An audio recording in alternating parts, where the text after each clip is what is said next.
Yepyeni bir tarif videosu ile daha hepinize tekrardan selamlar, sevgiler. Kanalıma hoş geldiniz. Bugün gördüğünüz gibi şöyle bir kasa çilek aldım. Yoldan geçerken öyle beğendim. Baktım tazecik, tazecik çok güzeller. Hemen alıp değerlendirmek istedim. Sizin de karşınıza çıkar veya pazardan alırsınız veya bahçeniz vardı toplarsınız. Mutlaka bu yöntemle değerlendirmenizi tavsiye ediyorum. Öncelikle çilek reçeli için böyle içinden küçük küçük olanları, yani nispeten daha küçük olanları seçtim, ayırdım.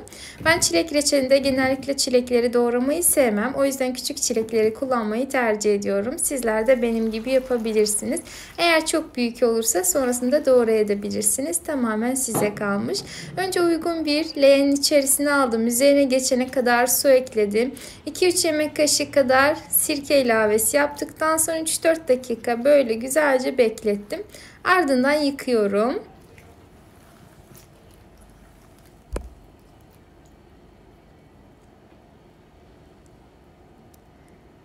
Biliyorsunuz ki çilek toprakla temas ettiği için nispeten daha fazla kirli olabilecek meyvelerden bir tanesi. O yüzden temiz yıkamakta fayda var. Yıkadıktan sonra şöyle sap kısımlarını çıkartalım. Yani yeşil kısımlarını kopartıp alalım. Farklı bir kasenin içerisine ekleyelim. Gördüğünüz gibi su da baya kirlendi. Sonra onu döktüm. Tekrar yeniledim. Ardından çileklerin üzerinde sirkenin kokusu, tadı kalmaması için bir kez daha yıkadım. Bu şekilde birkaç kez geçirmeniz yeterli. Çilek çok fazla suda kalırsa daha fazla sulanıp çabuk bozulabilir. O yüzden bu işlemleri olabildiğince hızlı yapmanızı özellikle tavsiye ediyorum.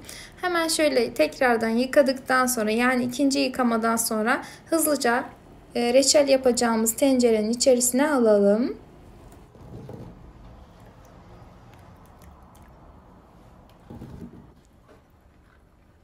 Çileklerin tamamını tencereye aldıktan sonra tarttım. Toplamda 2 kilogram kadar çilek oldu. 2 kilogram çilek için 1,5 kilogram kadar toz şeker ilavesi yaptım.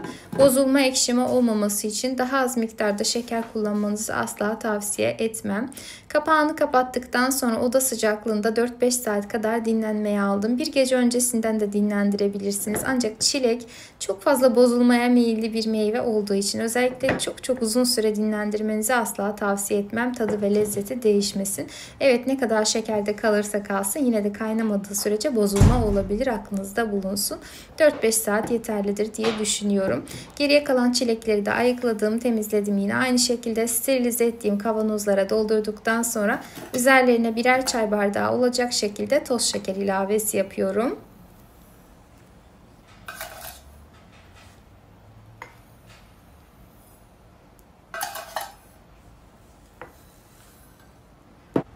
Ardından kavanozları kaynayan su ile dolduruyorum. Suyu ocakta kaynattım. Kaynaya direkt kavanozların içerisine alıyorum. Bu şekilde hazırladığım kavanozları daha sonra açıp meyve suyu olarak hazırlıyorum. Bazen blenderdan geçiriyorum, meyve suyu yapıyorum. Bazen üzerine maden suyu ekliyorum, gazlı içecek tarzında oluyor. Bazen de blenderdan geçirip o şekilde üzerine nişastalı sosunu ekleyip tatlılarda kullanabiliyorum. Her şekilde kullanılabilir. Çok lezzetli ve de gerçekten de çok işinize yarayacak bir tarif oluyor bu şekilde. Tüm meyveleri böyle hazırlayabilirsiniz. Böyle kavanozlara doldurduktan sonra genişçe bir tencerede su kaynattım. Gördüğünüz gibi yarılarına gelecek kadar olması lazım en az suyun. Kaynarken birbirlerine değmesinler diye alt kısmına bir havlu yerleştirdim. Ardından kavanozları içerisine koydum ve 10-15 dakika bu şekilde kaynatıyorum. Yeteri kadar kaynattıktan sonra hemen hızlıca, hiç bekletmeden suyun içerisinden alalım ve kapaklarını sıkıca kapatalım. Daha önce hiç kullanılmamış sıfır kapak kullanmanızı tavsiye ediyorum. Özellikle de kapakları önceden güzelce yıkayıp sterilize etmek gerekli ki herhangi bir sıkıntı yaşamayalım. Zaten kaynama aşamasında da kapaklar iyice sıcak oluyor. Yani tekrardan kaynamış gibi oluyor. Bayağı sıcak oluyor ve hemen hızlıca vakumlayabiliyor. Bu şekilde gördüğünüz gördüğünüz gibi yine de sizler birkaç kez açıp tekrardan geri kapatın ki herhangi bir sıkıntı olmasın. Kenarlarına böyle dokunun. Herhangi bir akma falan yoksa bu şekilde bırakabilirsiniz. Üzerini bir bezle kapatıp tamamen soğuyana kadar dinlendirdikten sonra kiler dolabınıza alıp dilediğiniz kadar bekletebilirsiniz. 2 seneye kadar tazeliğini koruyacaktır. Hemen hızlıca geçtim artık çilek reçelimizi hazırlamaya. Reçeli gördüğünüz gibi artık tamamen şeker erimiş, üzerinde yeteri kadar beklemiş.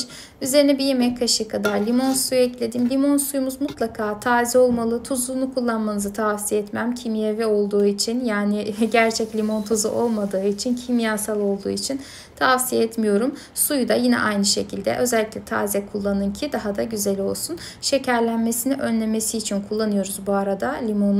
Yani çok önemli. Daha sonra yoksa reçelimiz şekerlenebilir. Köpüklenmeyi önlemesi için de üzerine 1 tatlı kaşığı kadar tuzsuz tereyağı ekledim. Bir taşım kaynattıktan sonra ocağı kapattım. 10-15 dakika dinlendirdim ve tekrardan kaynamaya bıraktım. Bu şekilde kıvam alıncaya kadar kaynatmaya devam ediyorum.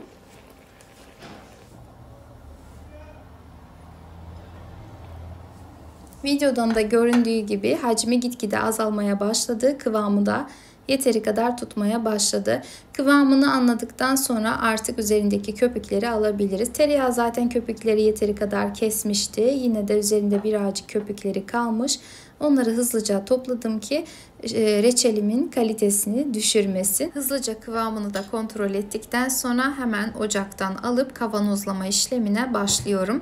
Ben kaynar genellikle kavanozluyorum. Yani ocaktan aldığım anda hemen kavanozlara dolduruyorum.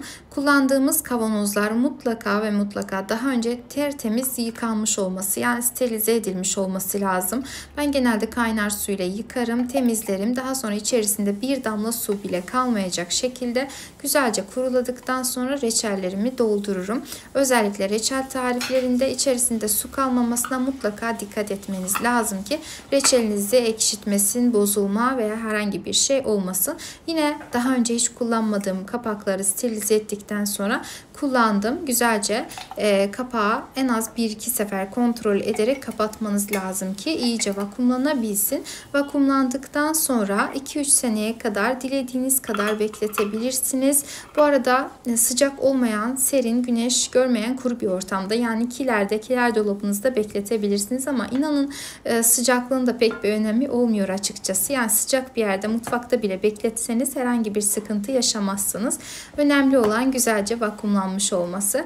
Bu şekilde gördüğünüz gibi çileklerden hem konserve hazırladık hem de reçel hazırladık. Reçelimiz kahvaltı için veya çay saatleriniz için, diğer tarifleriniz için gayet uygun. Rengi, kıvamı çok güzel bir reçel oldu.